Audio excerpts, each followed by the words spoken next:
Hello दोस्तों, नमस्कार। आइए आज इस वीडियो के माध्यम से हम संत रहीमदास जी के दोहे भाग 6 लेकर आया हूं। तो आइए दोहा का आनंद ले। इससे पहले आप लोगों से एक छोटी सी विनती है कि वीडियो पसंद आए तो लाइक और दोस्तों में शेयर जरूर कर दीजिएगा।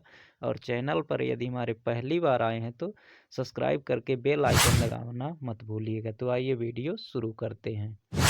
जैसी जाकी बुद्धि है तैसी कहे बनाए, ताको बुरा न मानिए लेन कहाँ सो जाए। अर्थात इस दोहे के माध्यम से कवि रहीम दास जी कहते हैं कि जिसके पास जितनी बुद्धि है वह उतनी ही बात करेगा, इसीलिए उसकी बात को बुरा नहीं मानना चाहिए, क्योंकि वह और अधिक बुद्धि पाएगा कहाँ, जितना है उतना ही बात करेगा वह।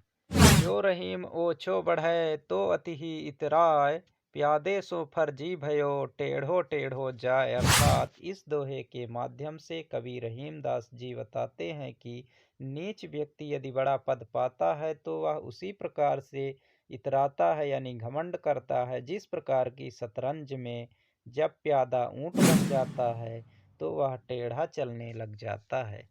जो रहीम गति दीप की सुध सपूत की सोय, बड़ो अंजोरे ते ही रहे गए अंधेरो होय। अर्थात इस दोहे के माध्यम से रहीम दास जी बताते हैं कि सुपुत्र दीपक की भांति होता है, जिसके घर पर रहने से उजाला रहता है और वह चला जाता है तो अंधेरा हो जाता है। जैसे दीपक बुझ जाती है तो अंधेरा हो जाता है। ते ही प्रमाण चलिबो भलो जो सब हित ठहराए, उमड़ चले जल पार ते जो रहीम बढ़ जाए। अर्थात इस दोहे के माध्यम से कवि रहीम जी कहते हैं जिसमें सबका हित हो उसी प्रकार चलना चाहिए।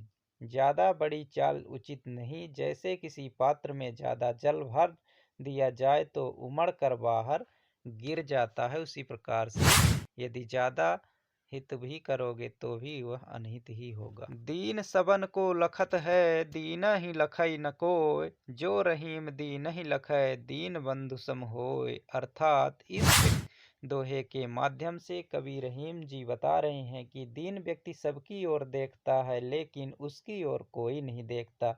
जो दीन दुखियों की मदद करता है वह भगवान के समान होता है। देनहार को और है भेजत सो दिन रैन, लोग भरम हम पै धरें याते नीचे नयन।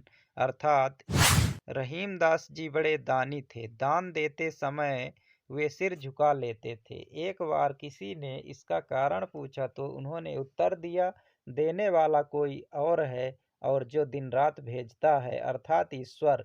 लोग इस भ्रम में हैं कि मैं देता हूँ, यही सोचकर मेरी नजरें शर्म से झुक जाती हैं। धूर धरत नित शीस पे कहु रहीम कही काज, जहि रज मुनि पत्नी तरी सो ढूंढत गजराज। अर्थात इस दोहे के माध्यम से रहीम दास जी कहते हैं हाथी अपने सिर पर धूल क्यों रखता है? वह उस धूल को ढूंढता है जिसके स्पर्श से मुनि की पत्नी अहिल्या का उद्धार हो गया था। वह उसी को ढूंढता रहता है, इसीलिए सिर पर अपने धूल रखता है। नात नेह दूरी भली लो रहीम जिय जान, निकट निरादर होत है ज्यों गढ़ही को पानी। अर्थात इस दोहे के माध्यम से कवि रहीम दास जी कहते हैं कि दूर की रिश्तेदारी में ही प्रेम रहता है, पास में निरादर ही होता है। उसी प्रकार से जिस प्रकार की तालाब को छोड़कर लोग दूर नदी में नहाने जाते हैं। रहीमन राम न उर धरै रहत विषय लपटाए, पशु खर खात सवाद सो गुर गुलियाए खाए। अर्थात इस दोहे के माध्यम से कवि कहते हैं कि मनुष्य विषयों से प्रेम करता है, राम नाम से नहीं। उसी प्रकार जिस प्रकार की पशु जो होता है वह घास बड़े स्वाद से खाता है, लेकिन गुड़ उसे जबरदस्ती खिलाना पड़ता है। रहीमन रिस को छाड़ के करो गरीबी भेष, मीठो बोलो नय चलो सवै तुम्हारो देश। अर्थात इस दोहे के माध्यम से कवि रहीम दास जी कहते हैं क्रोध का त्याग कर देना चाहिए, ना मानो तो गरीब का वेश धारण करके मीठी वाणी बोल कर देखो, तुम्हें सभी तुम्हारे हितैषी ही लगेंगे, कोई तुम्हारा दुश्मन नहीं होगा।